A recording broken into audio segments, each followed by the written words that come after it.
Je me souviens, à quelque temps, j'étais dans un pays étranger où je faisais mes histoires. On m'a envoyé un message rapidos pour me dire, écoute, on a un combat pour toi au Danemark. Okay, j'étais là, j'étais bien, mais bon, un combat, je m'y attendais pas. En réalité, avec quelqu'un qui devrait combattre contre une autre personne, mais l'autre personne s'est blessée pendant les entraînements.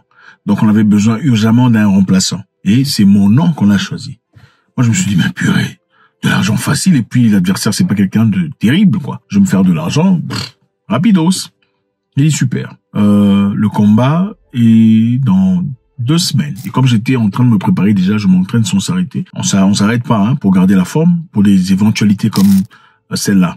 Alors, comme j'étais prêt, je me suis dit, ok, pas de souci. En cette journée-là, je suis sorti pour aller quelque part en dehors de là où j'habitais. Et pendant que je marchais, je me promenais là-bas, j'avais mon passeport en poche. Bon, le soir, je suis en train de faire comment dire ça, essayer d'équilibrer un peu pour voir comment je vais faire. Je vais aller, enfin bref, je vais organiser ceci et cela. Je vais voyager ce jour, tout ça.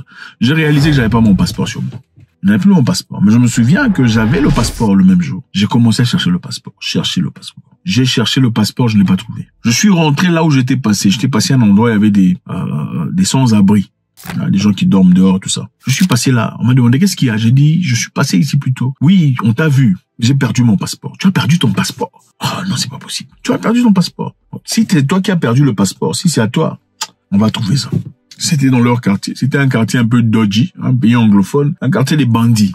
Mais comme j'avais l'habitude, de temps en temps, hein, moi je suis comme ça, je vais dans des milieux où les gens ne sont pas très bien. Je peux faire à manger, beaucoup en tout cas, beaucoup de nourriture, et partir en voiture et donner aux gens. Pour ceux qui savent, ceux qui me suivent en anglais, vous avez certainement déjà vu une de mes vidéos où je suis en train de partager à manger avec des gens. Je le fais régulièrement. En tout cas, autant que je peux. J'étais passé là cette journée. Les gens m'ont vu, ils ont dit, toi, non. Si c'est pour toi qu'on a pris, on va trouver ça. Donne ton numéro de téléphone, on va t'appeler. Je suis parti. Et j'ai passé ma nuit à l'hôtel, à côté, dans le quartier, là, pour être, voilà. La nuit, on m'a appelé. Oh, viens un peu, viens. Je suis arrivé, j'ai vu, tu vois, les passeports, des fois, on met des pochettes, hein. Il y a des pochettes, là, on met des passeports pour protéger le passeport. J'ai trouvé la pochette. On a ouvert la pochette, il y avait un petit truc, une petite photo photo passeport avec mon visage. On m'a dit, apparemment, c'est toi. J'ai dit, c'est moi. Mais le passeport n'est pas là. C'est juste la pochette, mais le passeport n'est pas là. Il a dit, t'en fais pas. Si c'est pour toi qu'on a peur, on va trouver ça. Je suis rentré. Je me souviens un ami en train de me dire, ah, tu vois, des fois, il faut comprendre, des fois, Dieu fait des choses. C'est-à-dire, des fois, Dieu, pour t'empêcher de voyager, pourrait carrément faire que tu passes quelque part et que tu perdes ton passeport pour pas que tu voyages. Peut-être tu vois que l'avion allait tomber. Vous connaissez un peu le genre d'histoire. L'avion va tomber. Si l'avion tombe, tout ça, c'est tout pour t'épargner. J'ai dit, mon cher, arrête ces histoires-là. Toi, tu penses que Dieu, pour t'empêcher d'aller au Danemark, il faut seulement qu'il te fasse perdre le passeport. Attendez, il aurait carrément dû ne pas toucher le cœur de cette personne, de ce promoteur, pour ne pas me dire que je vienne. C'est simple. S'il veut pas que je parte au Danemark, qu'il touche le cœur de cette personne pour pas que il m'appelle ou me demande de venir, n'est-ce pas? C'est simple. Dieu a beaucoup d'options. Est-ce que la seule option que Dieu aussi puissant pourrait avoir, c'est seulement que je perde mon passeport? Attendez, même si je ne partais pas au Danemark, j'ai besoin de mon passeport pour être régulier. J'ai besoin de mon passeport pour voyager. Attendez. Il a dit, ok, toi, tu as une forte foi. J'ai dit, y a pas de souci. On a cherché le passeport, à 6 heures du matin, on m'a appelé. Je suis parti. Nous sommes partis ensemble. On est parti dans la maison de quelqu'un. On a frappé. Oh, on cherche quelqu'un ici. On a ouvert la porte. Quand on a ouvert la porte, le monsieur m'a regardé. Il a dit, il a tiré comme ça le passeport. C'est à toi, c'est ça. J'ai dit oui. Il a ouvert, il a vu mon visage. On m'a donné le passeport. Avec ce passeport, dans ce milieu-là, on aurait pu facilement le vendre pour que quelqu'un enlève mon visage et mette son visage pour qu'il tente de voyager. Il se serait fait beaucoup d'argent avec ça. Au moins 2000 à 3000 $ avec ce passeport-là pour enlever mon visage et mettre le visage de quelqu'un. Mais ces gens ont fourni beaucoup d'efforts. Je leur ai offert de l'argent, ils ont refusé. Il a dit, toi, non. Prends, c'est pour toi. Qu'est-ce que j'ai appris de cette leçon? Il faut être bien avec les gens. On dit pas il faut être stupide, il faut accepter n'importe quoi. Mais il faut être quelqu'un de bien avec les gens. On voit très souvent des gens ici faire des choses incroyables, même avec leur domestique. La servante, la femme qui travaille à la maison. J'ai vu ça chez une femme, en train de gueuler sur cette femme. Ça m'a beaucoup touché, ça m'a perturbé. Tu es en train de gueuler cette femme, en train d'insulter sa mère. Est-ce que ta maman a une maison comme ça? Mais tu oublies que c'est elle qui reste à la maison avec tes enfants. Ton bébé qui ne parle pas. Ton bébé ne parle pas. Mais tu insultes la femme qui reste avec le bébé. Tu penses à quoi? Est-ce que tu peux commencer à penser ou à réfléchir sur les possibilités, les choses que cette personne est capable de faire à cet enfant en ton absence? Tu es en train d'insulter la bonne, mais c'est la même bonne qui cuisine pour toi pendant que tu es absente. Toi, imbécile, emmène-moi de... C'est elle qui touche tes marmites et tes casseroles. Tu ne penses pas que tu es en train d'ouvrir une porte ouverte, même à ceux qui veulent t'empoisonner. Ils vont passer par qui? Ces gens-là passeront exactement par les personnes que tu emploies. Vous savez, pour faire tomber quelqu'un, on ne va jamais chercher des gens ailleurs. Principalement, on cherche les gens les plus proches de sa vie. Et dans beaucoup de cas, si on ne peut pas trouver un frère ou un cousin, on trouvera la bonne ou le domestique, ou le jardinier que tu maltraites, ou le huissier que tu insultes chaque jour. Il faut faire très attention. Très attention. Et en Afrique, il faut apprendre à payer les gens à temps. Ok? Parce que la paye, c'est la raison pour laquelle les gens travaillent pour toi. Ce n'est pas parce que tu as un beau visage ou tu as une belle maison ou parce qu'ils n'ont pas autre chose à faire. Les gens travaillent dur pour ton entreprise, ton business. C'est pour avoir de quoi manger. C'est pour avoir de quoi subvenir à leurs propres besoins. Traitez les gens bien. Les gens pousseront de l'avant votre entreprise. Vous traitez vos employés bien, ils feront un effort. Si vous le traitez de sorte à ce qu'ils sentent qu'ils appartiennent, ils sont pas toujours en train d'avoir une certaine peur, une crainte d'être virés demain. Parce que beaucoup de gens le font. Hein. Vous voulez toujours donner l'impression, je vais te virer demain, je vais te virer demain. En fin de compte, les gens se détachent. Vous voyez, quand quelqu'un s'est détaché de l'entreprise, il n'a plus de quoi protéger. Et même s'il y a des choses négatives qui arrivent, cette personne ne peut pas te protéger.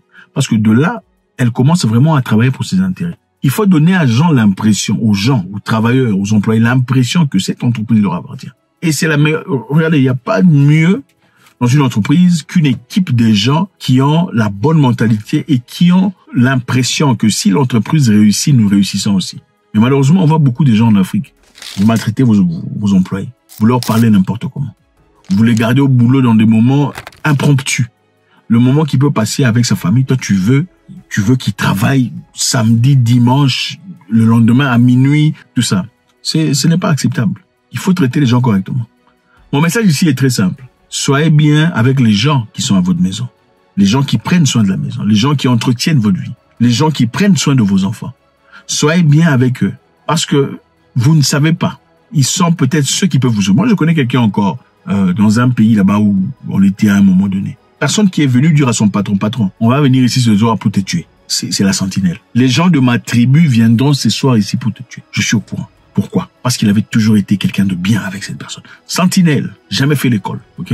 Mais le patron l'a aidé, lui a donné de l'argent pour envoyer ses enfants à lui à l'école. Le patron a entretenu ses enfants. Quand il sortait de la maison pour aller ailleurs manger avec ses enfants, il prenait aussi les enfants de la sentinelle pour partir ensemble. Donc les enfants de la sentinelle ont aussi bénéficié de la générosité de cet homme. Le jour où les gens de la tribu du monsieur sont venus pour le finir, il lui a dit, patron, ce soir, ne dors pas ici. Ils viendront. Moi, je sais. Je suis au courant. Être grand, ce n'est pas seulement l'argent. Être grand, c'est la capacité de savoir gérer les gens sur le plan émotionnel. Je sais qu'en Afrique, généralement, quand on est trop bien, on est bien bonbon. On commence à te servir de toi. Mais il faut avoir des barricades et des limites. Mais à la limite, même quand vous dites non, il faut pas, vous n'êtes pas obligé d'insulter quelqu'un pour lui dire non. Quand vous voulez corriger quelqu'un, vous n'êtes pas obligé de parler de sa mère parce qu'il a mal essuyé la salle de bain ou les assiettes. Vous n'êtes pas obligé de parler de son éducation, son manque d'éducation parce qu'il n'a pas fait le travail ou la tâche correctement. On peut poliment parler à son subalterne. On peut poliment réprimander quelqu'un avec respect et voilà, vous parlez à quelqu'un avec politesse. Il sent qu'il a fait ses erreurs, mais essaye de se corriger parce que vous lui avez parlé avec générosité. Mais généralement en Afrique, quand quelqu'un est en pouvoir, il veut montrer à toi, viens ici. Non, comment tu appelles un homme, un mari de quelqu'un, toi, viens ici. Toi, tu es qui? Bon, c'est vrai, je suis celui qui prône l'orgueil, c'est bien, mais ton orgueil, c'est par rapport à toi-même, toi et toi. Ce n'est pas, toi, viens ici, non. Tu peux peut-être lui dire, toi, viens ici aujourd'hui. Demain, tu ne sais pas ce qui va se passer. Il y a certains pays ici, c'était pendant la guerre qu'il y a eu des règlements de compte. Règlement de compte, c'est-à-dire quoi? Tu as fait du mal à quelqu'un dans le passé. Il est venu te chercher pendant la guerre pour te finir. Beaucoup de gens sont tombés. Il était impoli vis-à-vis. Il y a même des professeurs de l'université qui ont tombé. Hein? Des professeurs. Il a maltraité un élève. L'élève est parti à l'armée, il est rentré, il a fini pendant la guerre. Ça, ce sont des extrêmes. C'est pour simplement vous montrer quelquefois pour évoluer dans la vie. Il faut prendre soin des gens autour de soi. Ok? On n'évolue jamais tout seul dans la vie. Ce n'est pas possible. Tu peux avoir une entreprise, mais tu ne travailles pas seul. Tu peux avoir tout l'argent, mais pour faire beaucoup d'argent, tu auras toujours besoin des gens. Même la clientèle, ce n'est pas toi. Il faut savoir gérer les gens à un niveau acceptable. Ok? Mais votre générosité autour de vous. Laissez les gens imaginer, il peut être méchant, tout ça, mais jamais tu ne dois leur donner le temps d'expérimenter cette méchanceté ou cette aigreur venant de vous, parce que nous sommes humains. Merci infiniment les amis, c'est toujours avec beaucoup de plaisir. La leçon est très simple. Soyez gentils avec les gens. Ok? Les gens qui sont moins que vous. Je me souviens, ma mère disait très souvent à mes sœurs, si tu veux connaître l'attitude de quelqu'un, regarde comment il traite le serveur au restaurant. Comment il parle à une personne qui ne peut absolument rien lui offrir. C'est ça sa vraie identité. Parce que n'importe qui peut parler à n'importe qui, n'importe comment. N'importe qui peut être gentil avec une personne qui a de l'argent. Okay? Quand tu as de l'argent, on peut gentiment être gentil avec toi, c'est facile. Mais est-ce qu'il peut être gentil avec une personne qui n'a rien à lui apporter? Ça, c'est très important. Observez même vos copines, comment elles traitent leurs servantes. Ça, c'est ça sa vraie identité. Observez comment votre copine parle à la domestique. Et toi, tu es comment? C'est ça sa vraie identité. Si jamais toi aussi, tu n'avais pas tout ce que tu as aujourd'hui, c'est exactement comme ça qu'elle te traiterait. C'est simple. God bless.